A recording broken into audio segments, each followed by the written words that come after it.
Lipiec to okres wakacyjny i zazwyczaj w nieruchomościach dzieje się niewiele, ale jednak coś się wydarzyło, bo nagle z Ministerstwa Finansów popłynął długo oczekiwany głos rozsądku. Ponadto wreszcie spróbowano zmierzyć, jaka jest naprawdę ilość pustostanów, i to zrobiono na przykładzie Warszawy, a są to inne dane niż pokazuje GUS. No i też dostałem pytanie od dziennikarzy, co dzieje się na rynku najmu, i chcę się tą analizą rynku najmu w lipcu podzielić, a w sierpniu będzie kolejna gruntowna analiza właśnie najmu, dlatego że zbliża się okres najmu studenckiego. I dlatego, jeżeli interesuje Ciebie rynek nieruchomości, no to zapraszam, subskrybuj ten kanał, bo tu zawsze dowiadujesz się nowych rzeczy o trendach, o nowych ustawach. Pisz nam w komentarzach propozycje nowych tematów, swoje opinie o rynku nieruchomości, bo ta wymiana informacji zawsze jest dla nas korzystna, dla widzów kanału. Również zachęcam do wspierania kanału, ponieważ wspierający zawsze dostają więcej. Spójrzcie się na listę, na playlistę dla wspierających. A dodaję jeszcze dla tych, którzy oglądają nas po raz pierwszy, że na stronie symen24.pl nasze audycje znajdziesz wzbogacone o na przykład wykresy czy tabele, czy też jakieś dodatkowe informacje umieszczone w formie statycznej, takie, które nie zmieściły się w formacie filmu YouTube. Zapraszam więc i na tę stronę. No i cóż, przechodząc do tych tematów, no to zacznijmy od tego Ministerstwa Finansów, bo to jest o tyle ciekawe, że bardzo długo mówiono w rządzie o tym, że wejdzie kredyt 0%, że będzie rozdawnictwo pieniędzy, co prawda na innych zasadach niż bezpieczny kredyt 2%, ale jednak będzie. Już niektórzy myśleli, że wraz z odejściem ministra Hetmana na stanowisko w Brukseli temat upadł, ale nowy minister Paszyk odświeżył ten temat i powiedział, że no może nie teraz, ale może w 2025 roku to ten program wejdzie w życie. I na szczęście po miesiącu, mniej więcej miesiącu od tego oświadczenia ministra Paszyka, Ministerstwo Finansów odważyło się na niebywały krok, śmiały, i powiedziało to, co już od ponad pół roku mówią wszyscy eksperci o rynku nieruchomości. No, ale głos Ministerstwa Finansów to jest taki głos, który powinno się w rządzie wysłuchać, przynajmniej taką mam nadzieję. I cóż to Ministerstwo Finansów powiedziało? Po pierwsze, że takie pompowanie pieniędzy w rynek, gdzie nie ma odpowiedniej podaży, może spowodować wzrost cen mieszkań. Ponadto trzeba się liczyć z zachowaniem wyprzedzającym osób, które chcą kupić mieszkań, a nie kwalifikują się do tego programu, i one mogą po prostu wcześniej ruszyć po zakupy, co znowu będzie przyczyną do wzrostu cen nieruchomości. Zwrócono też uwagę na to, że tym razem w odróżnieniu od bezpiecznego kredytu bardziej będą drożały mieszkania o większych metrażach, no dlatego, że po prostu one są objęte większą preferencją. Rodziny z większą ilością dzieci są bardziej preferowane i mogłyby nawet skorzystać nie tylko na zakup swojego pierwszego mieszkania, ale w ogóle na powiększenie swojego mieszkania. Dodano też uwagę, że progi zarobków, które zostały określone w tym programie, są w niektórych przypadkach rażąco wysokie, i to już w ogóle nie dotyczy ten program ludzi biednych, ludzi ubogich, tylko wręcz w Polsce takich, których można uznać za ludzi majętnych, więc dlaczego podatnicy mieliby się składać na wspieranie tych majętnych? No, powiem szczerze, że jeżeli zobaczycie na przykład audycje na naszym kanale, robione już od ponad pół roku na temat tego programu, i wypowiedzi innych ekspertów, to Ministerstwo Finansów powiedziało dokładnie to, co mówią wszyscy, którzy krytykują ten program. Jestem ciekaw, czy ten program zostanie w związku z tym wycofany. Co prawda też trzeba powiedzieć, że Ministerstwo Finansów tak się zachowało troszeczkę delikatnie, bo powiedziało, no dobrze, jeżeli by ten program wszedł, ale uwzględniono nasze uwagi, czytaj w domyśle prawie nikt by nie zasłużył na otrzymanie takiego kredytu, no to ten program mógłby być. To jest głos rozsądku nieśmiały z Ministerstwa Finansów. Dodam też, bo to jest chyba ciekawe, jeżeli patrzycie się na ostatnie głosowania w polskim Sejmie i wcale nie mam tu na myśli głosowania na temat aborcji, ale na przykład głosowania nad ustawą o podwyższeniu podatku od czynności cywilnych dla fliperów, no to te głosowania, jeszcze parę innych głosowań, ale także to o aborcji, pokazuje, że w zasadzie ten rząd nie ma większości sejmowej, bo na przykład przeciwko temu PCC zagłosowało 232 posłów. Lewica była innego zdania i bez Lewicy 232 głosy zostały uzyskane przez jakąś koalicję rozsądku w Sejmie, rozsądku gospodarczego. To pokazuje, że ja nie wiem, czy ta władza będzie jeszcze dalej stabilna. Zobaczymy. No ale cóż, przejdźmy do ciekawszego tematu, czyli tego rynku najmu, który wiąże się również z tym zmierzeniem pustostanów, o którym powiedziałem. Ale jeżeli chodzi o ten rynek, no to zostałem zapytany, jakie trendy widać na dzisiejszym rynku najmu mieszkań, czy da się wynająć mieszkanie w rozsądnej cenie, cokolwiek to znaczy, no i czy stawki najmu czynsze będą spadać, czy będą rosnąć. Postaram się na to odpowiedzieć jak najlepiej umiem i dzisiejszą sytuację na rynku mieszkań do wynajęcia, ale także ogólnie na rynku nieruchomości porównałbym z sytuacją kogoś w stanie drzemki, ale budzącego się co chwilę, aby sprawdzić, co się dzieje, otwierającego oko i patrzącego, aha, wszystko jest w porządku, nic się nie zmieniło i więc znów zapadam w drzemkę, bo nie ma powodu, aby obudzić się na dobre. To taka trochę personifikacja rynku mieszkań. Już wiele miesięcy temu czynsze przestały iść mocno w górę, pojawiło się więcej ofert mieszkań do wynajęcia, a ceny mieszkań pozostawały nadal wysokie, więc na przykład ROI z inwestycji w kupno mieszkania pod wynajem w wielu miejscowościach, nie we wszystkich, ale w wielu, nie jest, no delikatnie mówiąc, imponujące. Są dużo lepsze sposoby chronienia swoich pieniędzy przed inflacją czy zarabiania z własnych pieniędzy. Teraz mamy nieśmiałe oznaki obniżek cen mieszkań i w miarę stabilnej sytuacji na rynku podaży mieszkań do wynajęcia nie widzimy też zapowiadanego przez PSL programu Akademik za złotówkę. Przypomnijcie sobie, było takie hasło Akademik za złotówkę, ale tego nie ma, co oznacza, że studenci nadal będą musieli wynajmować mieszkania w dużej części na tym wolnym rynku i nikt im do tego nie będzie dopłacał. Zresztą ten program w ogóle nie wiadomo było, jak miał wyglądać tak naprawdę.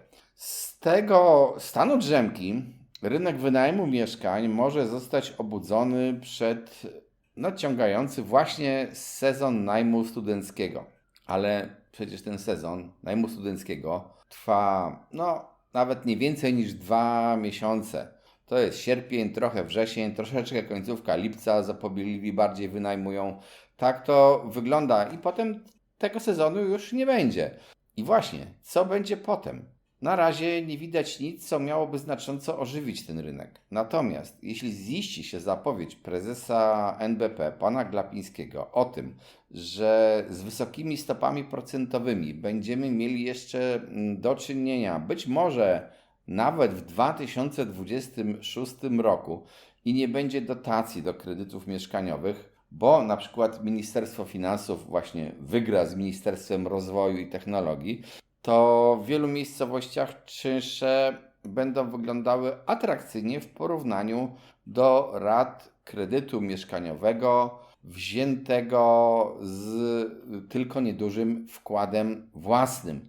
No bo możemy porównywać różne kredyty, gdzie masz 20% wkładu własnego albo gdzie masz 80%. Rata będzie inna, ale jeżeli masz tylko 20% wkładu własnego, to co jest wymagane najczęściej przez banki i chcesz kupić mieszkanie, to w wielu miejscowościach czynsz za takie mieszkanie będzie znacząco niższy niż rata kredytu i po prostu wiele osób tymczasowo może wybierać właśnie najem albo po prostu może ich nie stać, być na spłacanie tych rat. Padło też pytanie od dziennikarzy, czy da się wynająć przyzwoite mieszkanie w rozsądnej cenie. I powiem szczerze, że aby na to pytanie odpowiedzieć, musielibyśmy najpierw zdefiniować, co to jest rozsądna cena oraz kogo powinno być stać na wynajęcie mieszkania i w ogóle co to jest porządne mieszkanie.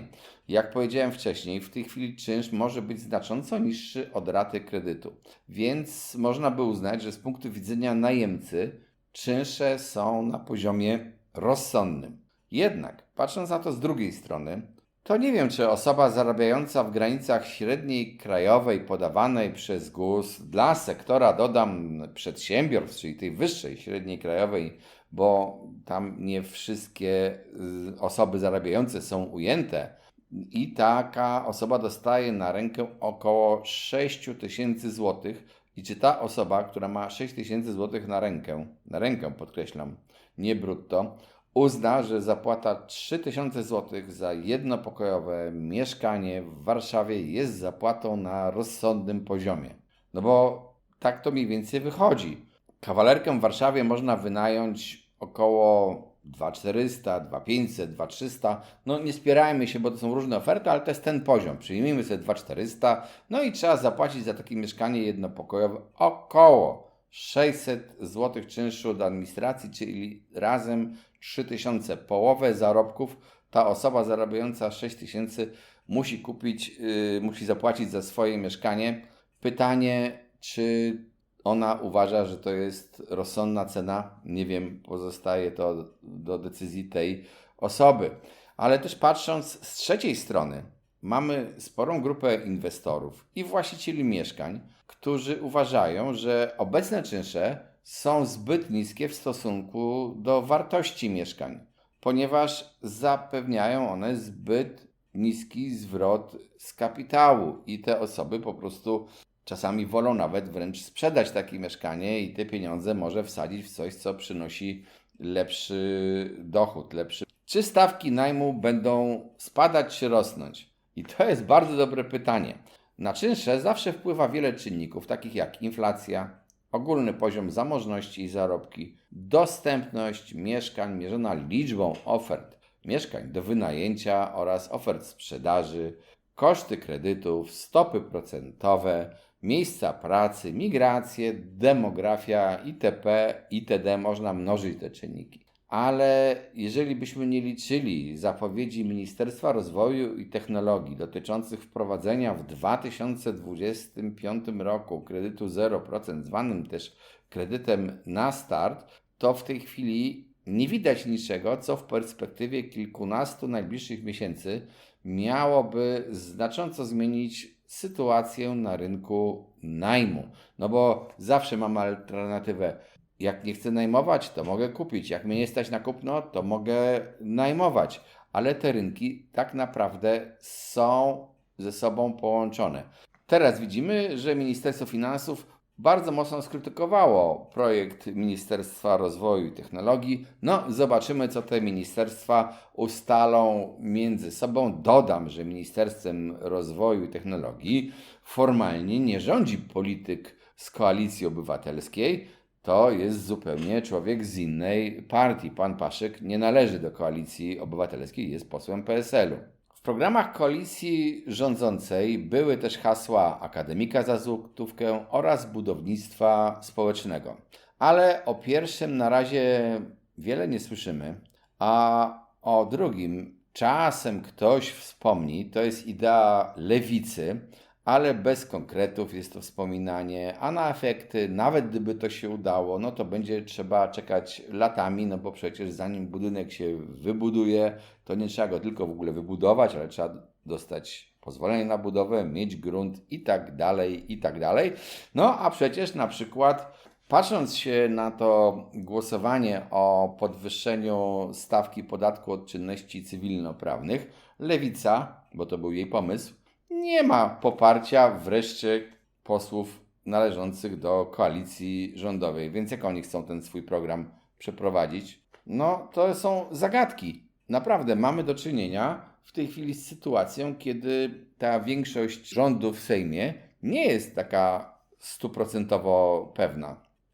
Pamiętajmy jednak, że rynek najmu potrafi zmienić się błyskawicznie, nawet z dnia na dzień, tak jak stało się to z powodu COVID i zerowych wtedy niemal stóp procentowych, czy to na lokatach, czy na kredytach, lub z powodu wojny na Ukrainie, no i ogromnym napływie Ukraińców do Polski. Niektórzy też spodziewają się, że z powodu dyrektywy DAC-7 część mieszkań przeznaczonych obecnie na krótki najem może przejść na rynek najmu długoterminowego. Przypominam, to jest dyrektywa, która mówi o tym, że dane osób, które zajmują się krótkim najmem, na przykład poprzez różne te serwisy takie wycieczkowe, które znacie i rezerwacji w krótkim najmie, kwater, te dane mają być dostępne dla władz skarbowych kraju, a ci niektórzy wynajmujący na krótko nie zawsze chyba rozliczali się właściwie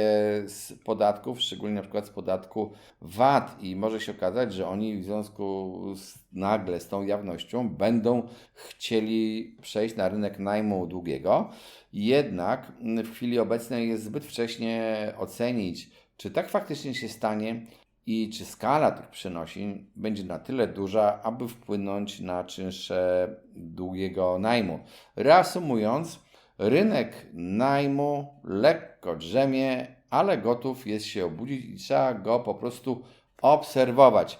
W najbliższym czasie nie ma czegoś, co by miałoby ten rynek pchnąć w górę lub w dół, więc raczej prawdopodobnie taki płaski przebieg tego rynku jest oczekiwany. No ale jak powiedziałem, zawsze może coś się wydarzyć. No i oczywiście z tym najmem zawsze wiąże się problem powtarzany od lat i twierdzenie: w Polsce są miliony pustostanów, mieszkania stoją puste i to często jest powtarzane na podstawie wyników chociażby spisu powszechnego, ale kiedy był robiony spis powszechny ostatni, no to też trzeba pamiętać, że to były takie znowu czasy około covidowe i wtedy na przykład wiele mieszkań stało pustych, dlatego że ludzie gdzieś tam przestali je wynajmować, dlatego że po prostu nie mieli w danym miejscu pracy albo dlatego, że uczelnie nie działały.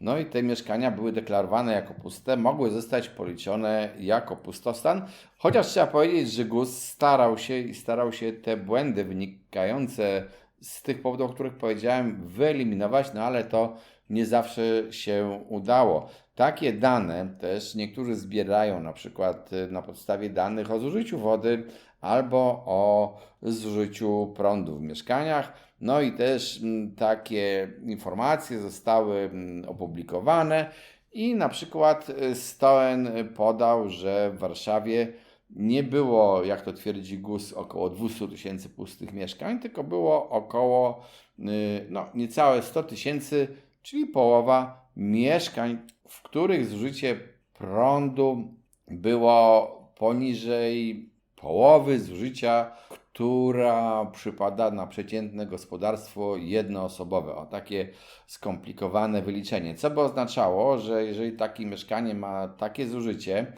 no to po prostu to mieszkanie jest używane okresowo. Ono może być właśnie na przykład w krótkim najmie i to się może nawet opłacać. Może być po prostu traktowane jako takie mieszkanie zapasowe.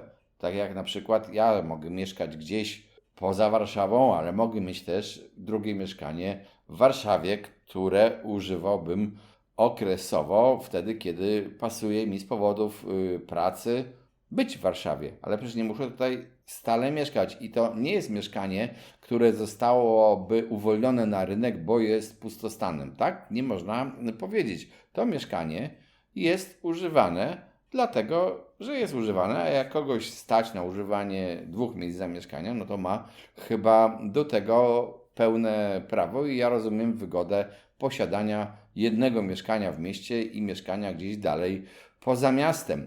Ale z tych badań zakładów energetycznych wyszło też, że w Warszawie jest nieco mniej niż 40 000 mieszkań, w których to zużycie prądu jest znikome. Takie mieszkania można uznać, że one może faktycznie w jakiś sposób są pustostanami.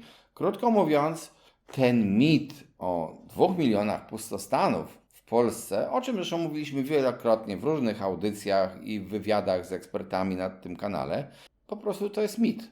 Tak nie ma.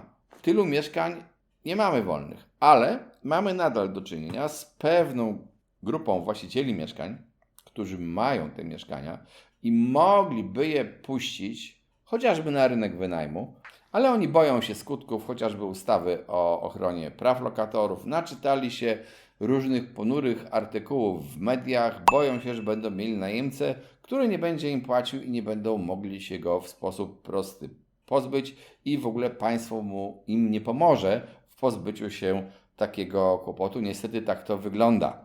No, może kiedyś kolejny minister jakiś w rządzie jakimś zauważy, że jest to problem i może wreszcie politycy odważą się zmienić tę ustawę o ochronie praw lokatorów, o której mogę powiedzieć, że w zasadzie chyba politycy z większości partii, i tych, które są obecnie w koalicji, i tych, które są obecnie poza koalicją, w rozmowach prywatnych doskonale wiedzą, że jest to bardzo zła ustawa i należy ją zmienić, ale publicznie tego nie powiedzą, ponieważ boją się poruszyć tego tematu, bo boją się społecznej krytyki ze strony społeczeństwa, ze strony wyborców.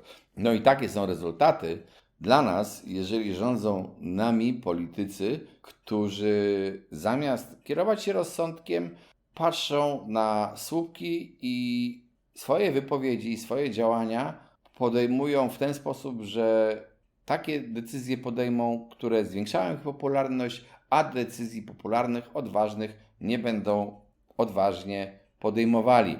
Trzeba pogratulować Ministerstwu Finansów w takim razie, że powiedziało prawdę, ośmieliło się zaprotestować, tak w cudzysłowie trochę, przeciwko programowi kredytu na start lansowanemu przez Ministerstwo Rozwoju i Technologii. Jaki będzie tego skutek?